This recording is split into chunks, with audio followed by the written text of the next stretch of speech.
Before we get started here, let me give my quick disclaimer. Number one, this is the Posh Podcast, but it is in no way associated with Poshmark. They don't give us information. We don't have their policy. They don't sponsor us. They don't sponsor the giveaways. This is just two friends chit-chatting about kind of how we got here and learning some tips and tricks from someone who is super successful. Number one. Number two, that kind of goes into it, is that um, this is anecdotal advice and personal experience. So we are not telling you what you should be doing. Again, not Posh policy. This is just things that we've gathered through experience. And so it's your job to discern what you think would apply to your business and what you want to try. And then number three is this is being screen recorded with the intention of putting it on YouTube. So as you are in the chat and asking questions, just know that your screen name and your question will appear live on YouTube.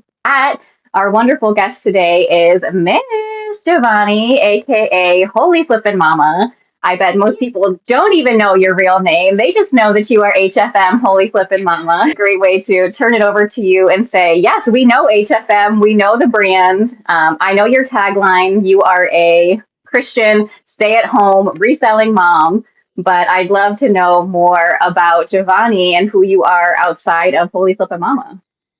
Yes, absolutely. So you were close. Christian reselling stay-at-home mom. I go by the way that I named it: Holy Christian Flippin' Reseller, and then Mama Mom. And that's just how the whole thing came about. Was just I actually, the name, we'll start with the name. So I actually got the name before I even started live show selling.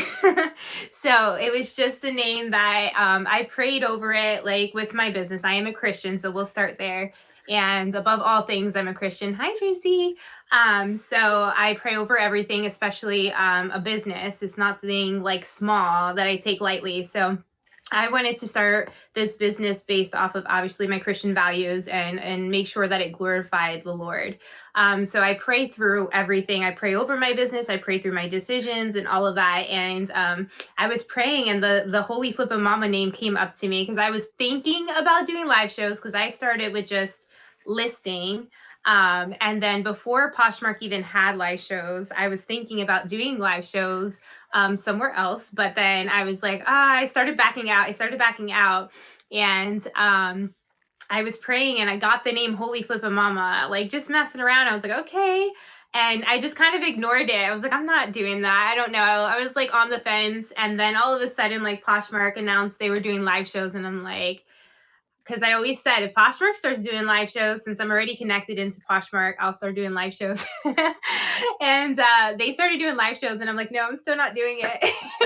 So anyway, I ended up getting the name before I even realized that I was going to go into live shows. So I am a Christian. Everything that I do operates through that. All of my values, all my beliefs, how I run my business, how I run my shows. I just always want to make sure like it's a safe place in my show. And then I'm also a wife, and I've been married. We're going on 10 years this year.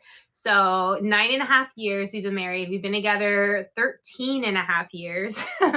So we've been together for a while, and I am a mom, of course. So I have one daughter. She's 5, going on 6 in February, kind of going on 16, honestly, the way that she talks to us. So, so those are all the things that are very close and near and dear to my heart. And then I'm actually a photographer as well, which most people probably don't know either. I was actually a professional photographer before I became Holy Flippin' Mama. And this became my full-time job. So those are all the main things about me. I don't hear much about Holy Flippin' Dad or Holy Flippin' Daughter. Is there more you're comfortable sharing about them? I know they're like behind the scenes or maybe at work or at school while you're doing your live thing. So it's my daughter is Mia, so we do call her Holy Flippin' Mia. And she does like to help behind the scenes. So my family is like huge in supporting behind the scenes. She will help empty the trash, help me reset the boxes. I give her a lot of little tasks So sometimes she'll come in, she's like, I want to help, and I'll let her, scratch the names off the boxes, like any little thing she can do to make her feel empowered. And I love teaching her. Like, that's one of the main things. Like, I love being that example for her, because I grew up thinking like you can only do a 9 to 5. I never knew there was other options. And I remember praying, because I was like, how can because I was working full time as a photographer, and then I got pregnant. And then I went into part-time like ministry at my church, and I quit photography and ministry as well to become a mom, a stay-at-home mom. And I had her right before COVID hit. She was a 2020 baby. So she came in February 2020. And I think I got out for like 1 week, and then they're like, you're on lockdown now. So yeah, so I was on lockdown with her. So I'm very close to her. And so I ended up leaving anyway my jobs, and I ended up just being a full-time stay-at-home mom because of all of that. And I was praying, because we needed to eventually, like, I needed more income to help with the finances and all of that. And my husband's like, you might have to go back to work or whatever. And I was trying to apply. I wanted to do ministry. I was trying to apply, and like nothing was opening for me. And so I was just like, okay, fine. And I started praying. I was like, how can I do all the things I want to do? I was like, is it even possible? Because I want to be a mom. I want to be a stay-at-home mom. I want to be able to work and make my own schedule. Like, I wanted all of it. And I was like, is that even a possible thing? Like, am I asking for something impossible?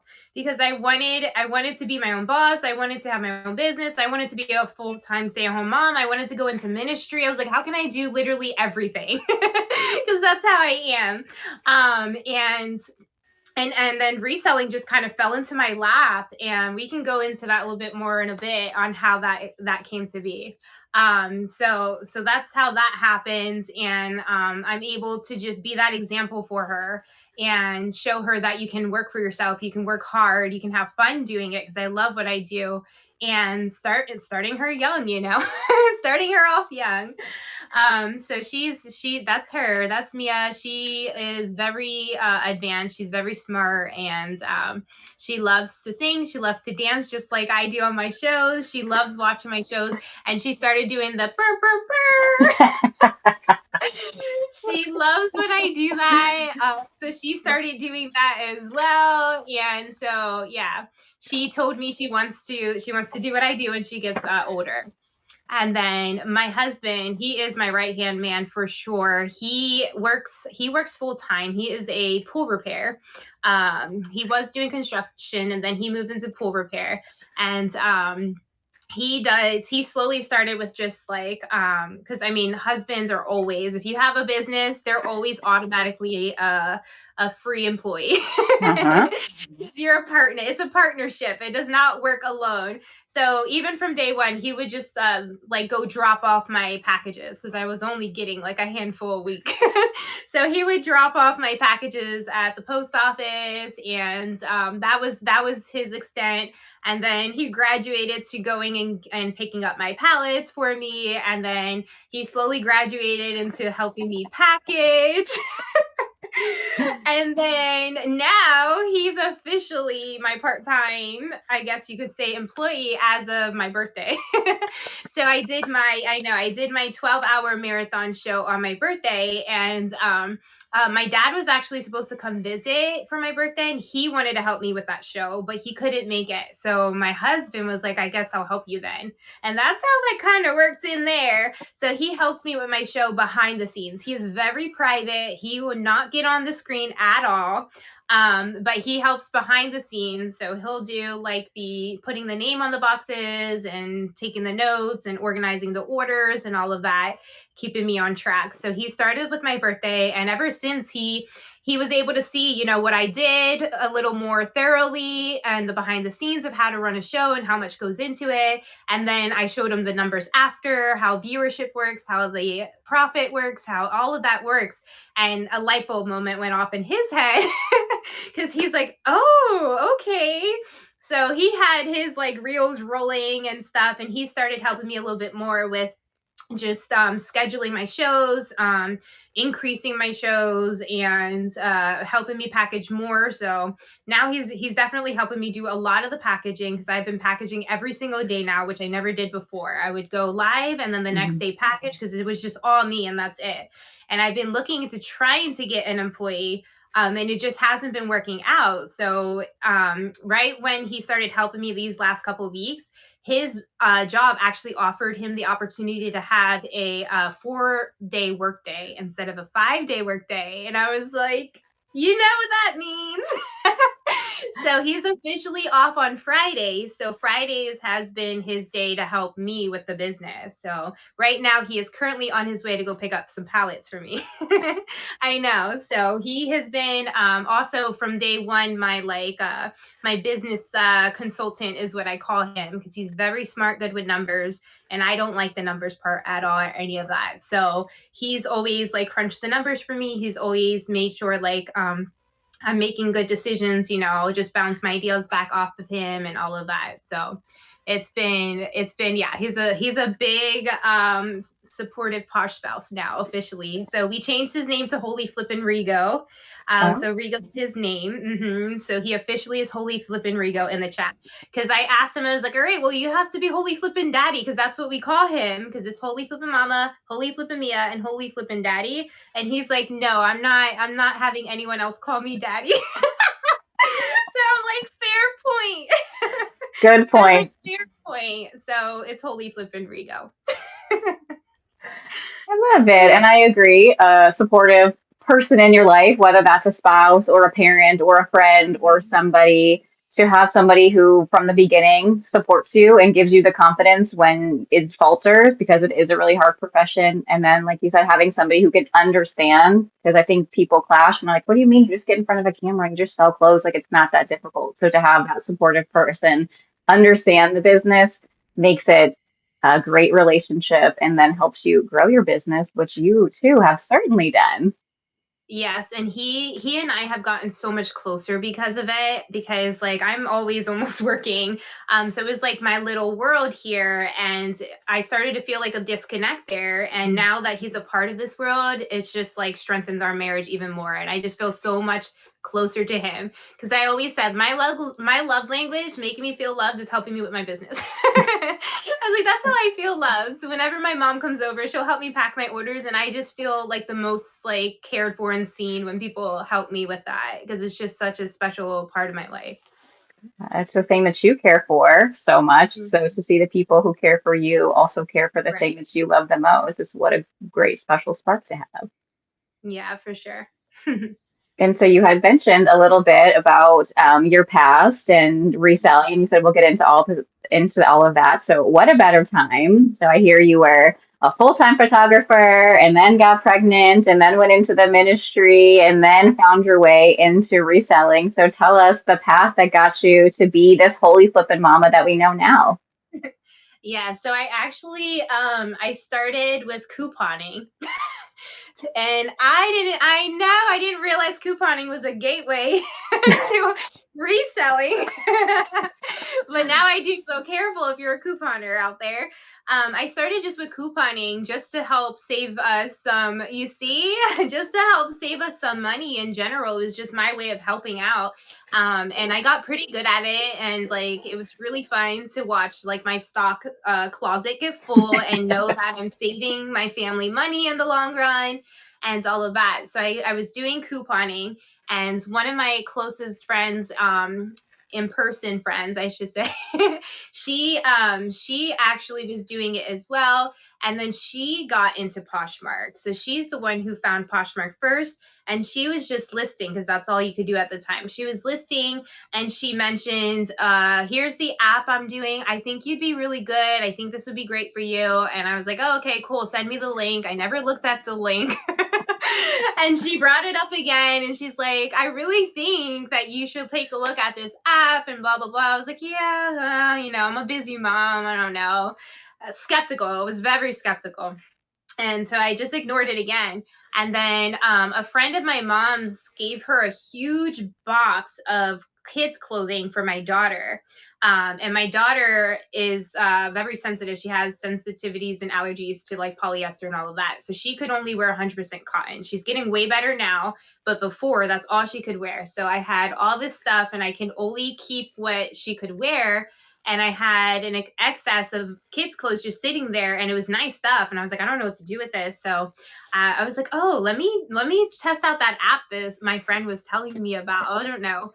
And I started using what is it called? Photo Room. So I used Photo Room. Literally my mom's living room. I put the clothing down. I took one picture on Photo Room, and and I saw it delete the backgrounds.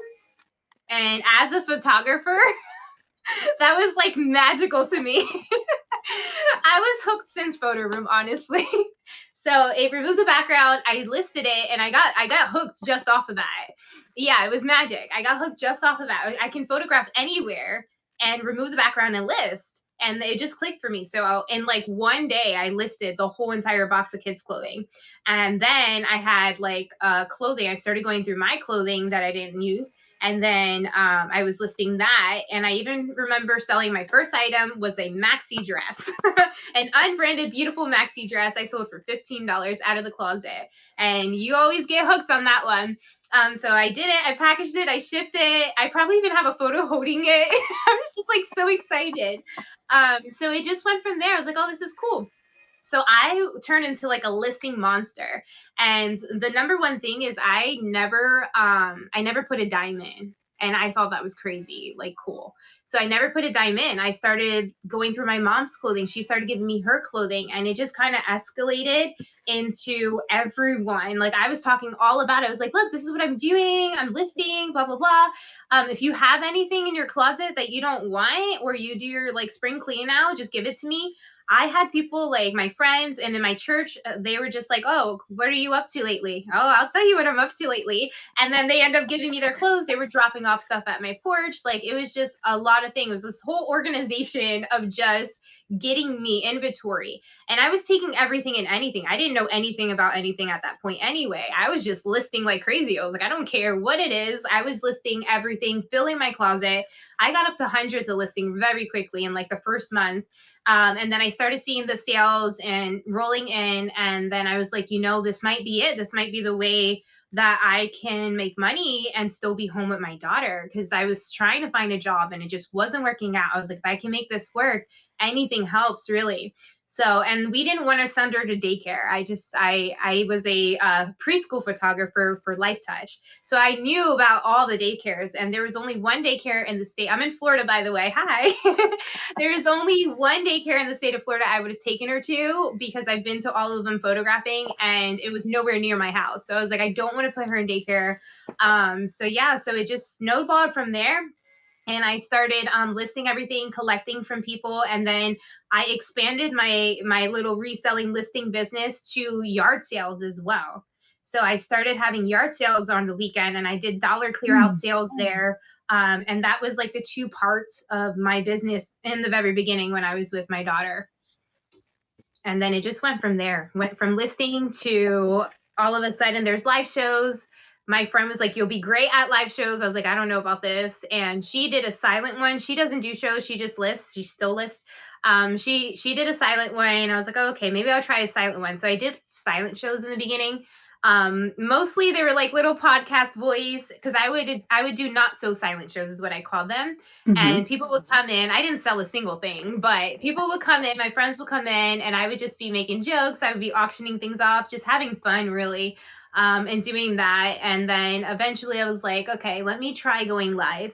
And I watched shows. I did all the research, and I hung everything up that I had. I did a dress show. My first show was a dress show, and they were already listed. So it was all listed numbers. I did the whole thing, and I did my very first show. And I did sell a handful of items, I think like 19 items, 19 dresses.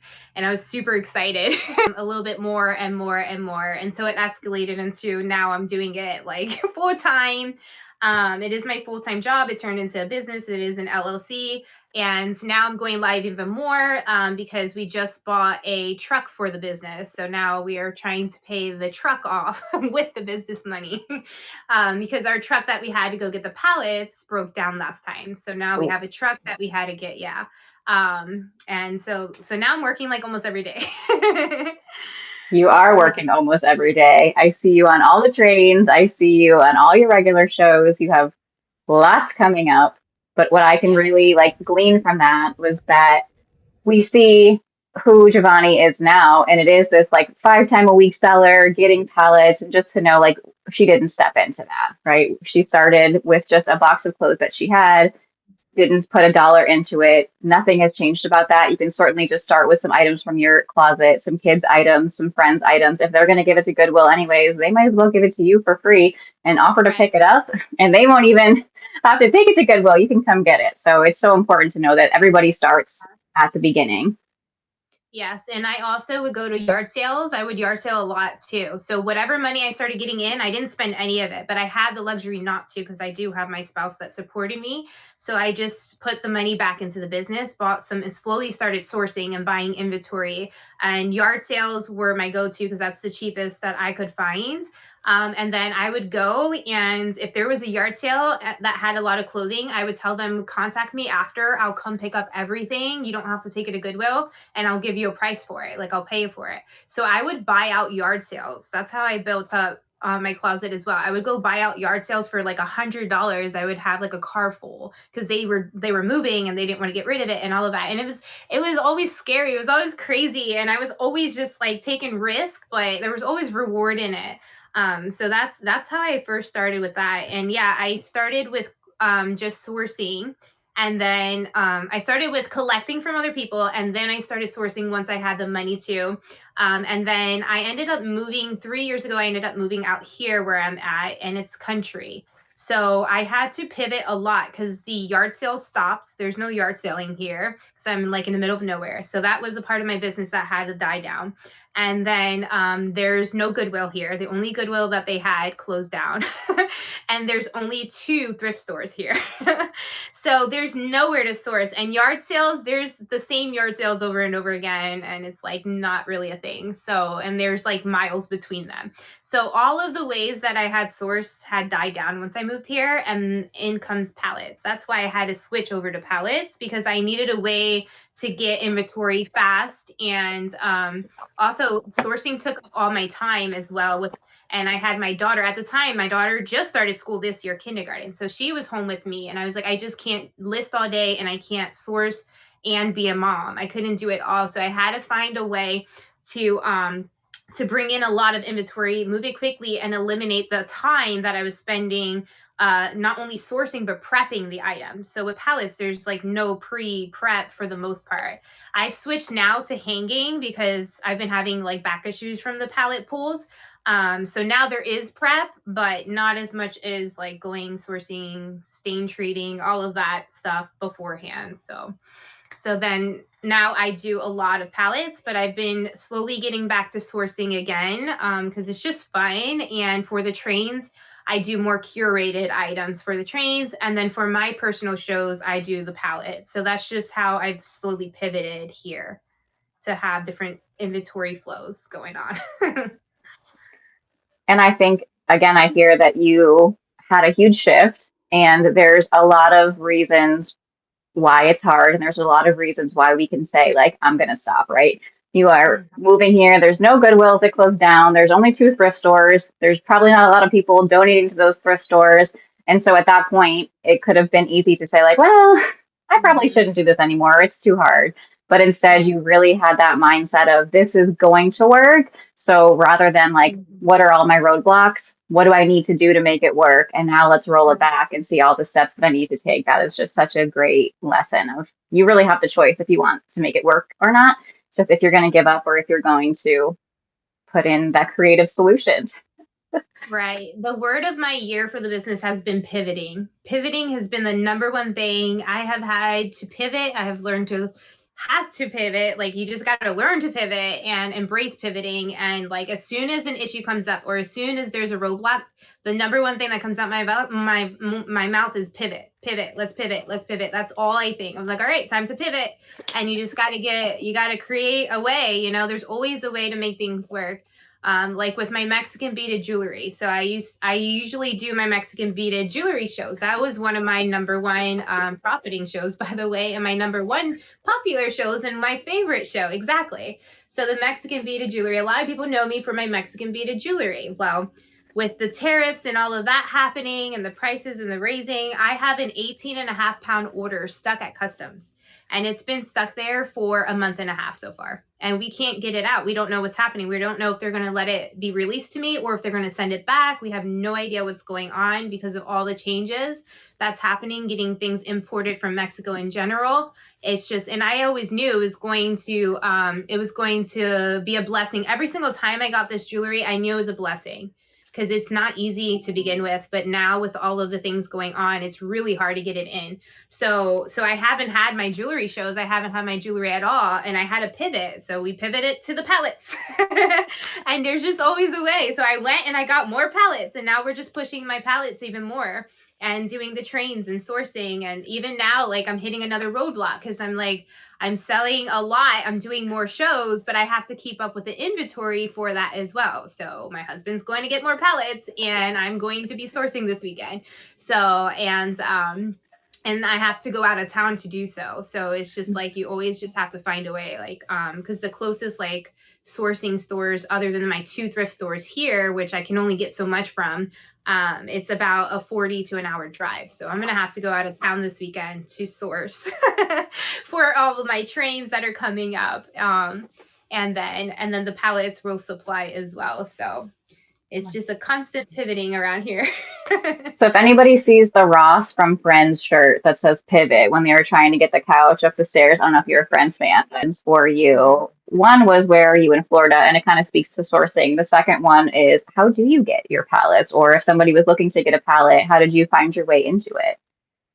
Yeah, so I am in Okeechobee by Okeechobee Lake. So that says enough. There's not much around here. So I have a couple of different pallet sources, and they're all local. So everyone always asks me, how do you get your pallets? How do you find pallets? That's the number one asking question in my show. And the same answer is, yeah, there's almost nothing around me. The same answer I give is, you have to check locally. Everyone does not have the same access to sourcing in general. You have to find a way to maximize on what you have in your area, whether it be yard sales, whether it be Goodwill stores, whether it be the bins, or like other stores that are clearing out, or pallets. You really just have to look to see what's near you. Instead of seeing it as like a downfall, I saw it as an opportunity, because what's near me is unique to what's near me. So I'm going to maximize on what I have. So I have a couple of pallet places. I used to only have one, but now it's expanded, and that's just through networking. I know I had a local boutique that closed down, and I bought them out. I bought them out of their clothing part of their store. And then that person used to do pallets as well. So she connected me actually with the pallet person that I'm using now, which is the whole warehouse. But it's a 2-hour drive. No matter what, for my pallets, it's always a 2-hour drive for us to go get them. And thank God I have my husband who can go and pick them up for me. Half the time I do have to go, though, to make the connection with the seller, and also to pick the pallets out as well, because I always have the option to look through the pallets and pick them myself. And your name always trips me up because it's Flippin with 1 P and then Mama with 2 M's. And so you have to type it in correct and Posh to find it. It's also the same name, like spelling in Instagram. So the Mm-hmm. reason why it's 1P is not by choice, actually. So the story behind that is Poshmark only lets you have a certain amount of characters in your name. So Holy Flippin' Mama was 1 character too long, and I had to sit there and decide who was getting the axe. And I decided on the P, and everyone's like, why didn't you just put Mama? And I'm like, well, I don't know, but so yeah, I just got rid of the P because the mama is important to me, so I kept the mama part. And now it's Holy Flippin' with one P everywhere because it's even in the LLC business name now. Thanks to Poshmark. So with the pallets, yeah, you just have to look around. I started by the marketplace. Facebook Marketplace is where I started looking, and that's how I found my first pallet supplier. Also with the items that come up, technically if you're looking for a pallet seller, you might not find it. But if you're looking for clothing items or something like that, they're probably coming from a pallet seller, and that's how I find them. So if there's a whole lot of clothing, I reach out to them, and if you ask them, like, their business is pallets, but they're posting things on the market. And that's how I kind of find mine as well. It's not that they're advertising that they're pallet sellers. It's just that they happen to be, and they're just selling certain things. So whenever I'm buying little bundles on the market, I always ask if they have, like, do you have this? Do you have that? And then it leads into like the door of opportunity. And they're like, actually, I have a boutique. Actually, I have a store, a thrift store. Actually, I have a whole warehouse of all kinds of stuff. So you just have to communicate, ask, and look around. Always be checking. I was checking every single day, all day. Like, it's part of my routine. Wake up and I check, go to bed and I check just to see what's out there, just to get the ball rolling. And then you make the contacts. Sometimes it's good and sometimes it's bad. I've actually had, I had a huge loss last month. With someone new that I was trying, and it ended up being a total fail. And a total loss there. The items were just nowhere near like sellable. So you do have to look into it, check reviews, make contact with them. Never ever buy stuff without seeing it. There's a lot of scams out there. A lot of people have fallen for the pallet scams. I almost fell for it myself. If it's too good to be true, it's true. It's not true. So just do your research, make sure you're contacting them, meeting up with them. Do not purchase anything beforehand unless you can physically touch and see the pallet. Well, thank you for sharing your sourcing. That was kind of the next question that I asked, is the four kind of S's of your business, which are sourcing, which you had told us it was thrift stores, and now it's a little bit of thrift stores and traveling and pallets. Mm-hmm. But then what does it look like when you're getting set up, either for shows or for listing, if that's still what you're doing? What do your shows look like? How do you have a successful show? And then shipping. I know you said Holy Flippin'. Rigo. Holy Flippin' Rigo is helping with shipping, but what does your shipping look like, or like kind of what tips do you have to make sure the process is streamlined all the way through? Yeah, so it's always changing. So that's the number one thing. Like, the business is always changing. Never get comfortable, never get stuck in your ways. That was one thing I think that makes me successful, is that I am constantly changing things up. I'm constantly looking for ways to make things better. I am always like working on, okay, how can I set the show up? How can I make this better? How can I change this? How can I change that? What's something new? Like, I've never been consistent with anything. I never just stick with one thing. And I think with reselling, especially Poshmark, like, it's always changing. Change is inevitable. It's always going to happen. And just embracing it, I think, is like my tool, honestly. And I've just always been trying to be more creative. What can I bring in? What can I like? And I always go by opportunity. I've always let the reselling journey lead me. I never really led it myself. Whatever opportunity came up, I would just like, all right, let's try it out. And then it'll lead there. And then it'll lead there. And then if something starts to not work, I'll figure it out. And then it changes my whole system. My systems have never stayed the same. And as you grow, your systems change. They have to change to meet how you're growing your business, and that's in number, size, and just how you do stuff. So before, I could just do a small show because I was smaller and I can just do one little system. Well, now that I've grown into multiple shows, my systems are changing still constantly, and they're growing, and I have to figure things out. Like, currently I have 3 racks around me. Before, it was just 1 rack. So now I have this rack. This rack is set up for tomorrow's show. I have the rack that I just finished from this morning's show, and then I have the empty rack for the sold items next to me as well. And then now I have to clear out the rack that I had this morning for the other show after. So it's like constantly filling the racks ahead of time. So I used to have my pallets back here. I used to have pallets and do pallet pulls back here. I've officially cleared out the pallets. There's no more pallets coming in here. Pallets will stay out of the room. And now I'm going to start hanging them. Before I used to just pull and run. So there's a lot more prep now for me. But there is more profit because I'm moving things quicker. So before I would just pull and run it. Now I'm hanging them all up so I can move quicker through it and show you and not unbag it. And then for my train shows, because it's like 1 to 2 hours, I pre-measure everything. I pre-measure everything for it. So after we get done, I'm going to package my orders and start pre-measuring tomorrow's rack. So we have pre-measured all of the items. For the train shows, I do use the number system. So for my normal shows, I do not pre-measure. I measure on the show, since there's like 5 to 6 hour shows. And I actually use the box system for my shows because I don't have to, I sell a lot more, so I can't do the number system. So it all depends on what you're doing. So not all systems work for the shows, like for all shows. So I can give you a little peek as to my shelf. So this is my showroom. This is my showroom we are in. It is its own room. So like half of the house is the business. So I have my showroom, and then across I have my office where I ship and package and all of that. So this here is, I have 2 racks on the side of me for the boxes, for the box system. So I have right there. Okay. Here's all the boxes with the labels ready to go for my next show. So I just write the name of the person and all your items go into your box there.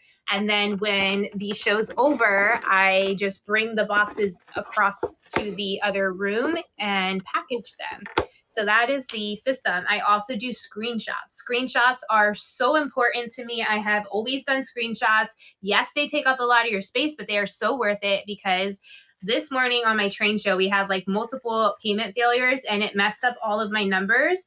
But I was able to catch it and fix it in like 3 minutes after the show because I just went through my screenshots and fixed it all up. And I was able to do what I need to. So the number system is new to me. I just started doing the number system this month, actually. I always did the box systems, even for trains, but it was slowing me down because I have to write the name. I have to find the boxes. And now that I have 2 racks, before I would only use up 1 rack in a show. Now I'm using 2.5 racks up in a show.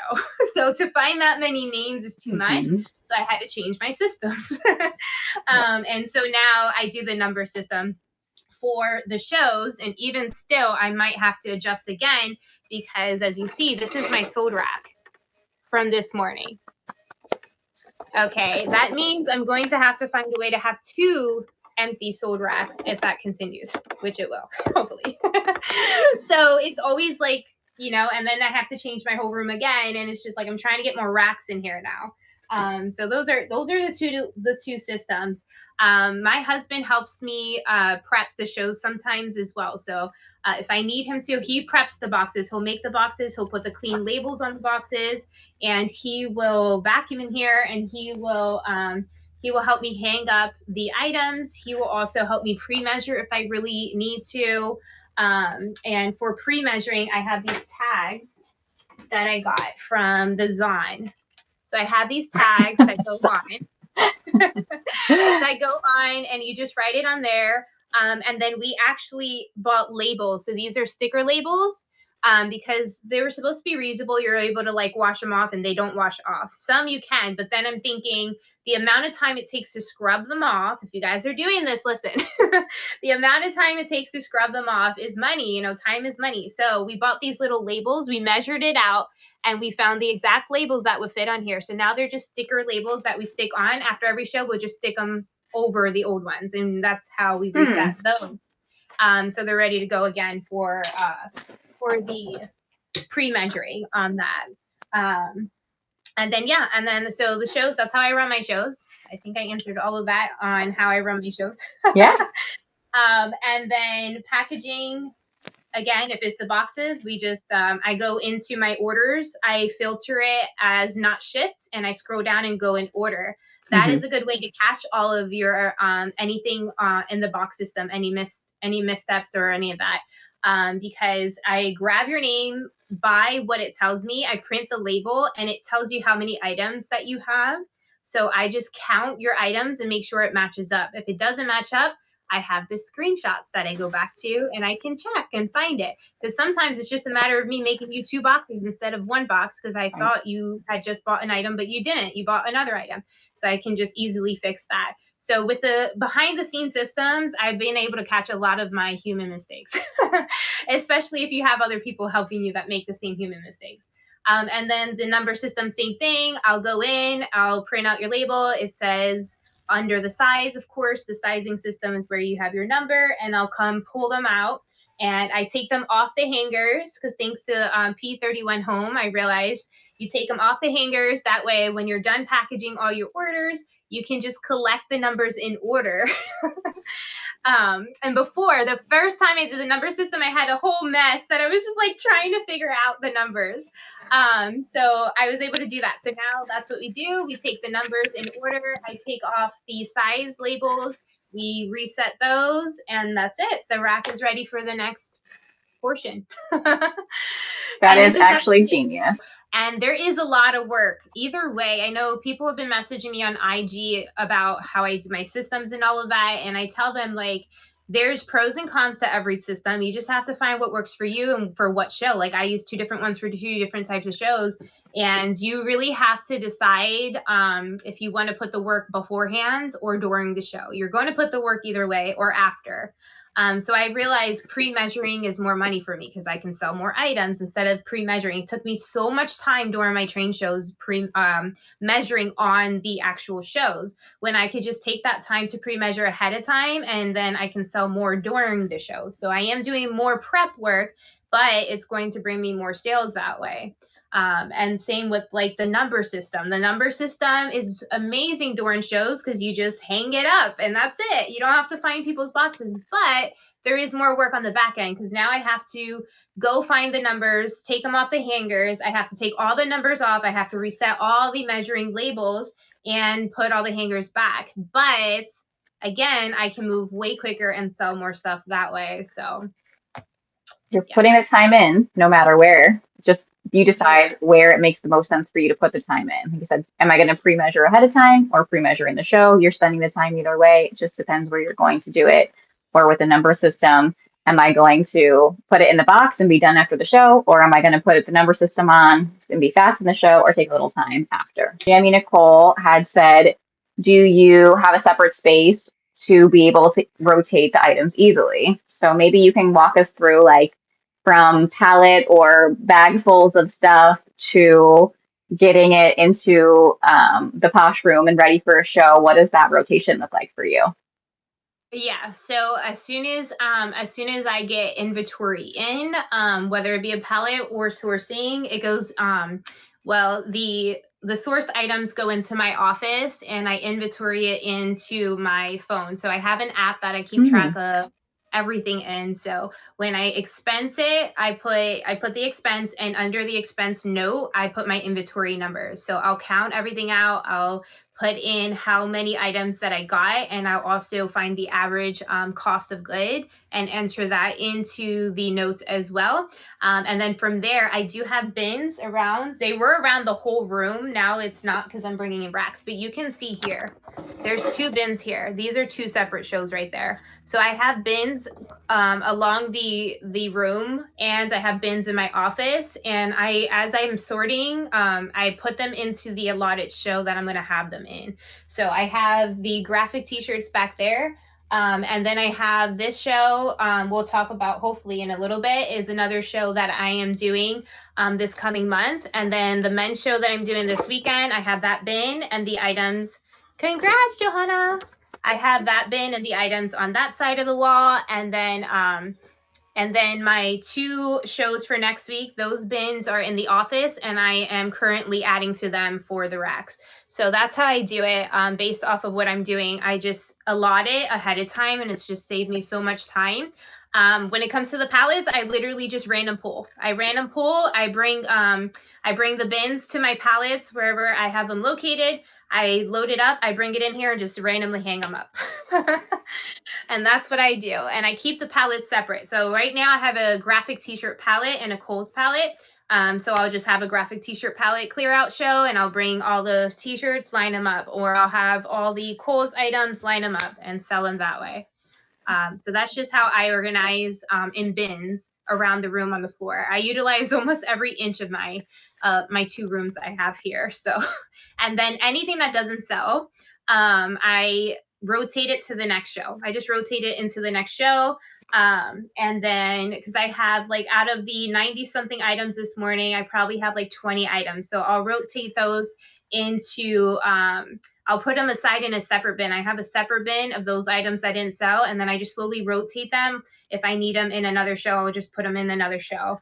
And then like this past week, I did a whole clear out show. So I always do at least once a month, like a $3 start clear out show, where I clear out all the stuff that's just sitting stale from all the pallets leftovers, all the show leftovers, and I just clear out through a show like that. So I don't hoard things. I used to hoard things with listing because I don't list. I know you were asking.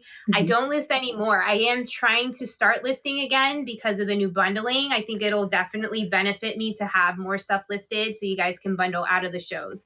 So I will start incorporating listing again because it's going to benefit me. But before, I wasn't listing. I was listing a little bit, but I couldn't keep up with listing in full-time shows. So if I'm selling it in the show quicker, there wasn't a point for me listing it. So I did have a huge death pile and I started putting them into my shows, and now I only have maybe a bag of something I'm going to list when I start listing, and the rest is just going into shows now, and I just sorted it into all the different shows. So I know what it looks like, but maybe you can speak a little bit more to how do you match the number with the buyer? So if you're doing the number system, how do you then know what ones to put in the right box for the right buyer? Right. So for the number system, you create a listing. When you create a listing, the way that I personally do it, I know there's 2 different ways, but the way that I personally do it is I create one listing for the show, and I go in and I put the multiple quantity, and then I do the sizing. And under the sizing, I do number 1, 0, 1. You have to do the 0, by the way. If you guys are trying this, you have to do the 0 or it won't work. It's going to say, we already have this size. So you have to do the 0, 1 to kind of break that out. 0, 1, quantity 1, 0, 2, quantity 2, all the way to 0, 100, because that's where it maxes out. Also, when you're creating that listing, you have to stop and save it or it's not going to work. I don't know if you realize that, but after like 20, I save it, go back and start adding it, save it again after a couple. If you just do 1 through 100, it would not work. So that's what I do. And then, so when you sell something, the size tells you the number. Instead of it saying size, the size is the number. And then you have your little number tags here. So as you're selling it, you choose, when you run the item, it forces you to choose a number. So you choose number 1. Let's say I'm on 47. That's where I left off today. So 47, if I sell 47, I just put it on the hanger and hang it up. So when I go into the orders, it says, let's say Lisa bought number 47, size item, size 47. So I look for 47 on my rack and I grab it for her bundle. So that's how I keep track. The sizes say the numbers. That's how you set it up. And you guys can reach out to me on IG. If you have any of those questions, I could totally walk you through that as well.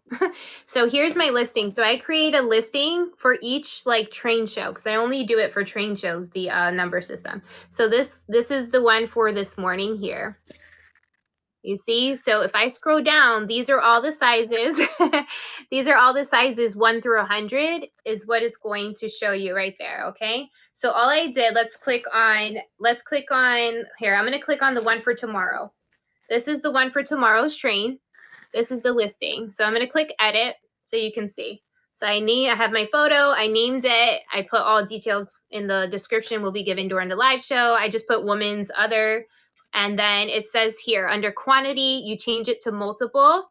Let me make me bigger so I know what I'm saying. Okay. You change it to the multiple. And then under size and availability, if I click on that, that's where you can see I have created 1 through 100.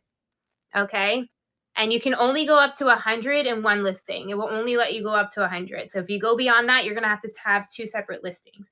I personally have not sold 100 on a train show yet. So not on the train show. That's why I only use it for train shows. In my regular shows, I go over 100 items in one show. So this system wouldn't work yet for me unless I created another listing and blah, blah, blah. So anyway, if you go in, I can scroll down to the bottom and it says add more sizes. And then you scroll over here to where it says custom. These are all custom sizes you're adding in. Okay. You scroll over to custom, scroll down to the bottom, add custom option. And that's where you type in 01. And then you press next and it says quantity 1, save. And then you go and do it again, 02, like that. And then, but remember to save it mid so it actually works. And then, so when you're done, you have your listing with 100 on there. And this is what you're sharing to your tray for your show. Now, the key thing I will tell you to make your life so much easier, because I was creating this and doing the numbers every single show. I realized the easy way is just do this one time. Do it one time and put master as your title. That is going to be your master listing. Okay? You don't use that one ever. This is your master. That's it. I learned this the hard way if you can't tell. And then when you need to create a listing for your show with number system, you go into your master, click edit, scroll down to the bottom, click copy listing. When you copy it, it's just going to duplicate the whole listing with all the sizes already entered in for you. It's magical. And then that's the one that you can change your name and use it and share it to your show. But the master one never changes. I know. It blew my mind as well. And that also helps you know if a payment has failed, like you said earlier. So if I am picking up and I'm on number 14, but it's showing that number 13 is available, that lets me know that something previously had gotten messed up. So it's a great way to keep you on track and to be able to rerun items that way too. Yes, you have to keep track of your numbers while you're live. I did not do that today, so it definitely messed up my system, because it'll tell you if you're running the same number again, that means a payment failed. And then speaking of live shows, going back a little bit, CMC had asked approximately how many items do you feel you need before you start a show? Yeah, so personally at this time, I mean, it's always been my goal to fill a rack, because you always want to have more than less. So my rack can fit about 100 items. So that's what I put. Yeah. I put about 100 items on my rack. This morning I ended up with like 90, and I do count them. I do count them out before my shows to make sure I have enough. I have like I had like 90, I think 2 items on this rack, and I ended up selling 74, I think, of them. So I really have to make sure I'm stocked. I know that was a really good number. So I have about, I don't know, do the math, whatever's left. A couple bill payments, and yeah, give or take. So I like to just have that. I know generally the rule of thumb for resellers, they like to say one item per minute type of thing. But I only, for like a train show, that works for a train show. So like 1 item per minute of the train show. So if I'm on for an hour, that's 60 items at the least. I'm really fast though, so I have to have more than that. I will go through 60 items really quickly, especially if they're pre-measured. So I like to have at least, I shoot for 100. I shoot for 100 on every show, no matter what, whether it's an hour show, 2 hours. I just like to have it more than less. If I have to, if I try to get through it all, it's always my goal to try to get through it all. But if not, you can always recap, which is always good as well, if you don't have that many items. But for my personal shows, I used to have 100, but for the pallet shows and a 5-hour shows, typically what I do 5 to 6 hours, 1 rack isn't enough. So now I've been doing 2 racks. So I have about 200 items for my normal show, and then I recap. Because it's always my goal to try to sell out. So I would just recap and try to sell it all as much as I can until my time runs out. Because I go live in the mornings. I used to be a late night seller because I was a stay-at-home mom. So after my husband got home from work and my daughter went to bed, then I would do my night shows. And then I would package the next morning. Now that my daughter's in school, I've had to switch to the mornings because I go drop her off, I come home and I do my shows, and I have to stop in time to go pick her up from school. Then I come home and package orders. So Yes, I feel like to start a show, you can have 5 items and do a show. Like if you are just getting started and you just want to see how it works, you can have 5, 10, 15, 20 items so you don't need it. But I agree when you're doing especially something like a train show and you want to have enough items to show people, I think 100-ish is good, 60-ish for an hour is good. But know that even people like Holy Flip and Mama show things that don't sell, right? So it doesn't matter how successful you are or how many people are in your room. Like sometimes the right person isn't in the show at the right time, or you're just not showing it at the right time. So it doesn't mean that it's not a great item or you're not successful. It just wasn't the right time for that baby. yeah, it's very rare that you sell out completely. I've done it a handful of times, but it's still like normal to have stuff left over. It's just the odds of how numbers work and stuff. Like Walmart never sells out of their stuff in one day. People don't just walk in and grab everything. So it takes time. It takes time and it takes exposure. You show one item for 10 seconds. You can't be surprised it doesn't sell, because how many eyes have seen it, and then you put it back on the rack and like 30 more eyes have came in through that time, and then you bring it back out. Like this morning I had an item that didn't sell. I'm like, for $5, really? No one? Okay, cool. We put it back on the rack, and then I go through the recap at the end, and it had a bid war because more people came in that were interested. So never complain, because a lot of the times that same item that didn't sell for $3 to $5 is now in a bid war. So I was like, okay, good thing it didn't sell then. Or the next time around, like you just don't know who's in your show. You never know what to expect in your show. You don't know who's going to be in there. You don't know what sizes are going to be in there. You don't know what styles are going to be in there. People are shopping. You don't know what's going to happen. So the more stuff you have, the more variety you end up having. Because I don't ever go through and say, okay, I'm going to have 15 larges, 15 smalls. I don't do that. I can't source that way, so I can't do that. I also don't sort. I know a lot of sellers sort by sizes. In the very beginning, I did that. I have not done that, especially with pallets and all of that. It's just a lie. And not only that, but I always say I have trust issues with sizing. So I can sort them by the size, but I rather you guys know the measurements and see how it fits, because every size, every brand runs differently, I feel like. So I never really do that in my shows. I just mix it all in. I like how it randomly comes out. That way I don't have to get stuck on one size most of the show or any of that. It just is all random pulls in my show. Random pulls. It's a mix of sizes. Half the time I don't know what sizes are up there because they don't run true to size anyway.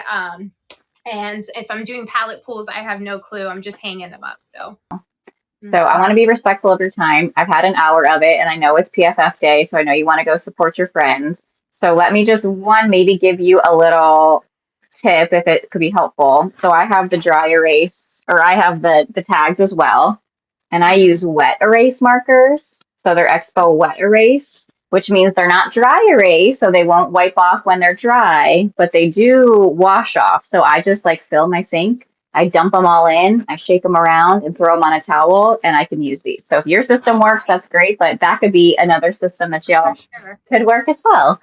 And yes, let me say thank you for your time. It has been a crazy busy time of year. This is the busiest shopping time. I know we both had crazy trains all week and more to come. So I cannot tell you how grateful and thankful I am that you decided to spend some time with me and share so much of your knowledge and pull back the curtain. We appreciate it.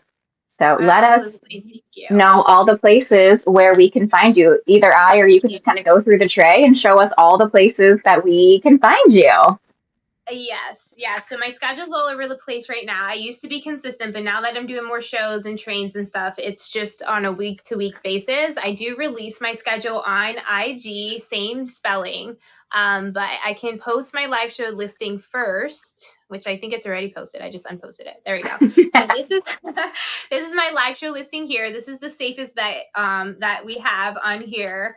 And then you can also go into my, you can click into my closet, which I realized this. You can click into my closet. You can click on my banner. That's going to show you my show tomorrow. And then I'm pretty sure when you're in there, if you click the 3 dots, it'll let you bookmark my other 2 shows coming up as well. So you can bookmark ahead of time. You can follow here. But my next show is tomorrow morning on the Hot Mess Express. This is not the listing for the train. This is my listing that I am using for the train. So you can definitely, if you want to see me on the train, like this one. So I am starting us off bright and early. If you want to set your alarm and support me, I know Lisa will be up. Sure will be. She's an early bird. I know your people and my people are early birds. So if you guys will be there, I am starting at 7 a.m. Eastern. Yes, 7 a.m. Eastern.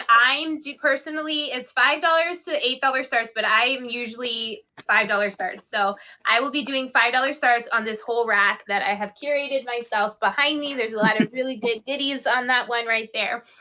And that is the train show. That is the Hot Mess Express. That one is led by J. Marie Thrifts, one of my own PFFs. And then I get 1 hour on that train. So set your alarm. And then tomorrow evening, I am on Zany's men's clothing train. So a lot of that will be new with tags as well. If you're looking for men's clothing, I will be on 7 p.m. Eastern to 8 p.m. Eastern. Another hour show there for me. But other sellers on that as well. And then next Monday, I will probably continue a men's show in my personal 5-hour show to clear out the rest of the men's show because I have a lot more than what an hour allots for. So that would be part 2. And then Tuesday, I will be on the All Ships Rise by Britton. And she always does fun themes. So we're doing cabin core. So I have a lot of chunky sweaters, plaids. I'm going to do my best to upcycle a couple flannels. I like upcycling flannels and include those in that show as well. And I am on, I don't even know what time I'm on. I go week by week. Yeah, day by day, girl. I am on there. The schedule's on there as well. So I'll be on that on Tuesday. And then I am actually, for the first time next week, going to be on the Bargain Bus. I'm super excited. Come and support me. That one is in the late afternoon Eastern time next Thursday. Okay, so join me on that. It is $5 starts again, so it's perfect. I'll have a whole rack for you guys on that day as well. And then I have on Wednesday a very important show, a very important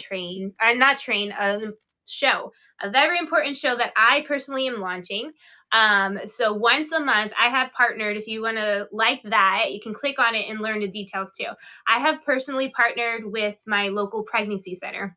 So they are a Christian center. They have a thrift store. They're one of the 2 thrift stores we have here. So they are close and near and dear to my heart, but beautiful, beautiful Christian women. They have a huge heart for the community and the Lord and others. And so they have the thrift store and they have their boutique. And the funds that go into that actually support the pregnancy center that is right attached to it. So they have the pregnancy center that helps not just with those who are pregnant, but also they have full woman care. They have a full time volunteer OBGYN, and they provide services for your annuals and all of that at free cost, and it's not even low income based. They just do it for the community and all of that. And I personally was blessed in that way as well. So they blessed me through both parts of their business, and so it's really near and dear to my heart.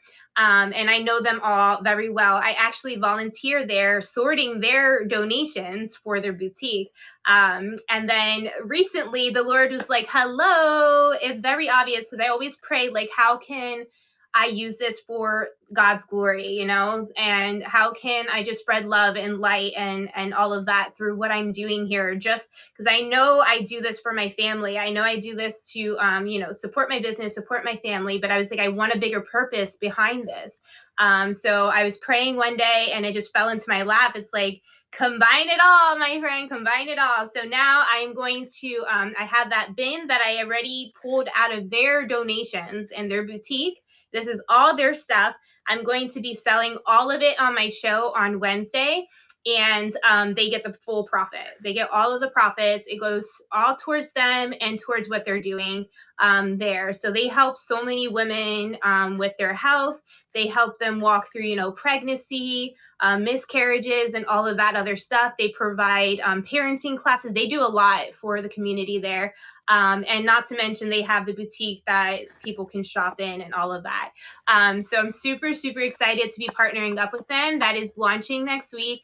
I would love if you guys support because I want to sell out for them. I want to sell the whole rack. I have about a little over 100 items. I'm going to stuff the rack and I just want to sell out as much as I can for them. And I'm going to be doing these shows. I plan to do them at least once a month. So if you want to like this listing for those shows, that's all profiting them. January, if all goes as planned, we're planning to do an in-house event with them. So instead of me grabbing their stuff and bringing it here to sell live, I'm going to actually take you guys into the store and sell live right out of the boutique.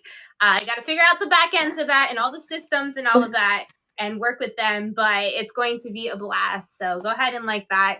And I think that's all the news for this month. Plus one more, the Grab the Graphics, me and Miss Monica Fines have just launched our own train together.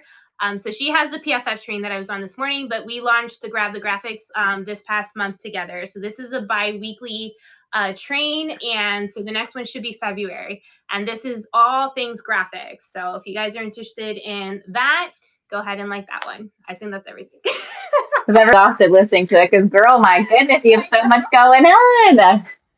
Lisa was like, send me any of your trains that you might want to promote that you're in. I'm like, I sent her like back to back to back to back. She like her phone was blowing up. I was like, you asked. You asked. It's the Hot Mess Express. So yes, like Holy Flippin' Mama, so you don't miss hers, but the train is great. All the ladies are great. J. Marie is great.